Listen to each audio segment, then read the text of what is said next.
Bien, vamos a hacer un par de experimentos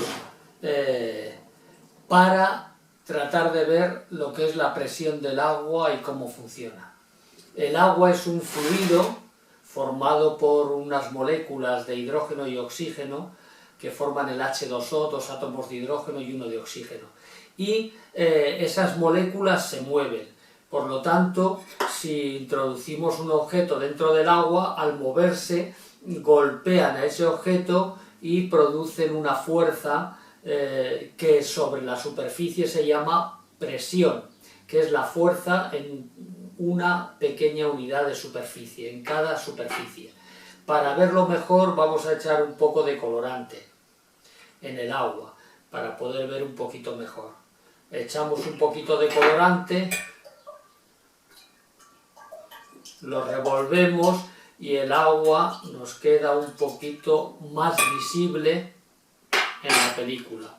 Y ahora, para ver cómo esta presión, es decir, esta fuerza que actúa sobre los cuerpos que están sumergidos dentro del agua, cómo actúa y de qué depende, vamos a hacer un par de experimentos.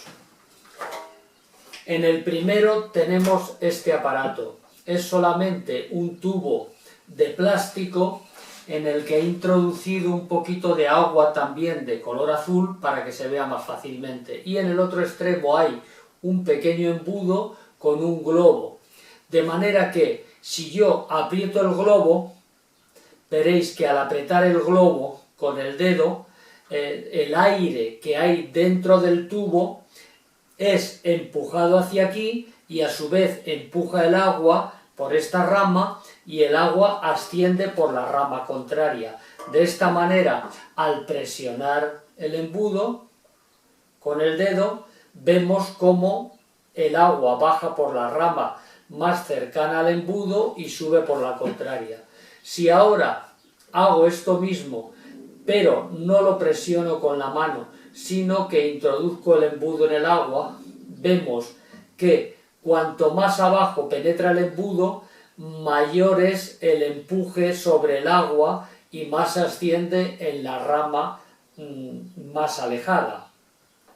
Vemos, por lo tanto, que cuando está a poca profundidad el embudo, la presión es pequeña y cuando aumenta la profundidad, la presión es mayor. Si disminuye la profundidad, también disminuye la presión del agua.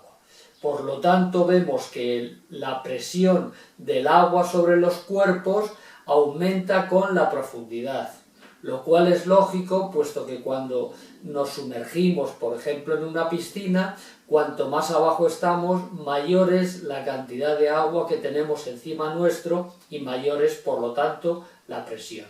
Como veis, depende de la profundidad.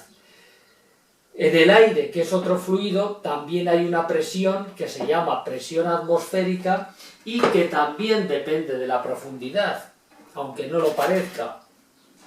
La presión del aire es mayor si estamos en la superficie del mar que si subimos a lo alto de una montaña.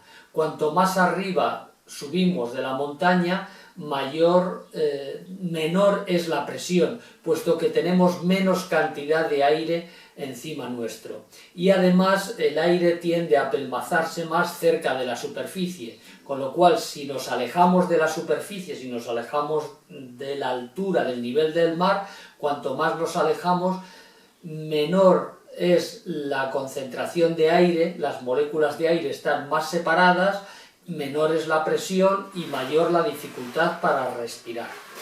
Vamos a ver otro experimento también sobre lo mismo. Aquí tenemos una botella a la que le hemos hecho 3 agujeritos con un clavo caliente y los hemos tapado con un poco de papel de celo, de cinta de embalar. Vamos a rellenar esta botella de agua y al rellenarla de agua esperamos que el papel de embalar, la cinta de embalar, sea capaz de aguantar la presión y no salirse. Una vez la hemos llenado, tenemos nuestra botella de agua que funciona bastante bien. Y ahora vamos a quitarle el papel de celo. Al tener 3 agujeros a distinta altura, el de más abajo es el que más cantidad de agua tiene encima. Vamos a ver si esto se puede apreciar en este experimento.